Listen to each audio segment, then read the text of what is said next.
Buonasera e benvenuti al Mangiaparole per la presentazione del libro di Francesco Dettori, Delle stanze dei morti. Francesco è qui accanto a me, ho la fortuna di conoscerlo più o meno da quando ho aperto il Mangiaparole e diciamo si è scoperto poeta anche lui con il tempo, no? Sì. È stata una pittura lunga e burrascosa. Raccontaci un po' la tua esperienza di poeta. È cominciato tutto per caso e mi sono approcciato poi all'arte della metrica e del sonetto in particolar modo. È stata dura perché è un'arte molto difficile. Molti pensano che scrivere metrica sia una forzatura, in realtà una volta che uno acquisisce gli strumenti della poesia diventa tutto molto naturale. È stato interessante vedere poi come in un sonetto, per esempio, la composizione impone delle regole precise, un po' come fondere due aspetti dell'animo umano che sono la ragione e il sentimento e amalgamarli con l'armonia, quindi è stato interessante sperimentare questa forma e capire questo. A proposito di forma, sì. A parte i sonetti, nel libro ci sono anche dei decasillabi sciolti, ma anche una forma di poesia chiusa nuova.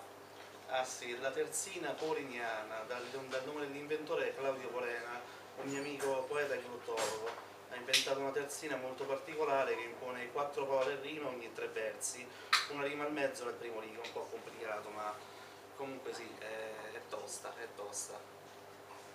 Le tue poesie sono in grado comunque, nonostante molta tecnica, comunque di esprimere il sentimento, sì. Di esprimere anche un concetto importante. Secondo te, nel mondo d'oggi, sì, il ruolo del poeta qual è?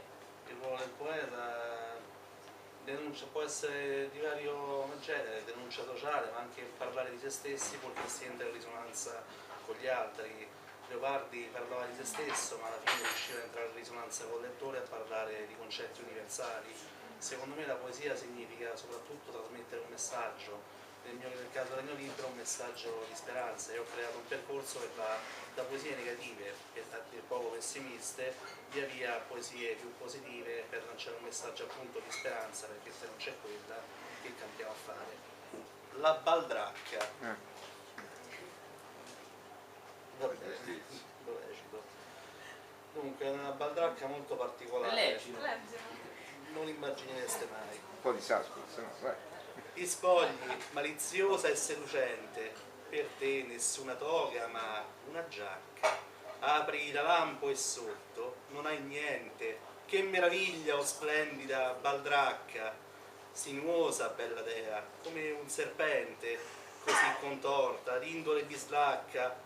Starai tramando questo, certamente, ferirmi, a tradimento da vigliacca. Vattene via, giustizia provocante, sgualdrina della gente di potere, adeschi, prendi in giro gli innocenti, privilegiando i soliti clienti, politici e affaristi d'alte sfere, ti vendi loro marcia, dissacrante, l'ennesima attenuante, altro che cittadini tutti uguali, e scampano alla cella i criminali. Allora, questo è il monologo del cliente che farei io. Sotto un cielo magnifico e sereno, stanotte potrò fare ciò che voglio. Non la rifiuterò per sciocco orgoglio, per non tenermi un'altra volta a freno. Dovrò pagarla, sì, ma perlomeno anch'io sono sincero e non la imbroglio.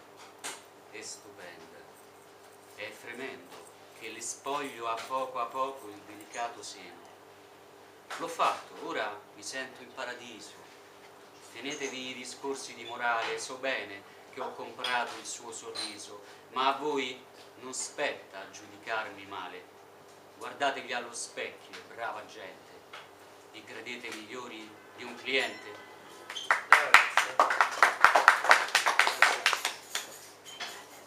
Chissà da quando la mia buona stella si è spenta. Forse mi ha dimenticato. Se devo andare con un disgraziato in cambio di 2 soldi di parcella, mi ripete che sono molto bello. È un classico. Ha la faccia da frustrato. Gode l'amplesso, poi tutto sudato il porco beve da una fontanella. Così l'ho fatto solo per mestiere. Però mi manca casa. nostalgia.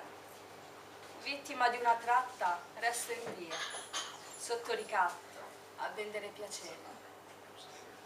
Cosa credete, gente prevenuta? Siete migliori di una prostituta?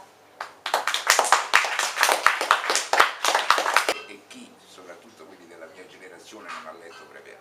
Prévert per alcuni aspetti è il poeta dell'amore per eccellenza, almeno quello in cui ci si riconosceva negli anni 50, 60, 70, eccetera. Poi di poeti dell'amore ce ne sono tanti, ovviamente, però Prévert è il poeta della mia generazione e l'ho ricordato proprio leggendo Francesco, perché se ricordate la poesia dei tre fiammiferi, se qualcuno la conosce, questi tre fiammiferi che si accendono nella notte uno dopo l'altro e ogni fiammifero illumina qualcosa, si parte da un illuminare un tutto per arrivare a illuminare un particolare, per questo sono i tre fiammiferi, perché si parte dal primo che illumina il volto, il secondo gli occhi, il terzo la bocca, che è un po' il contatto diretto, insomma, no?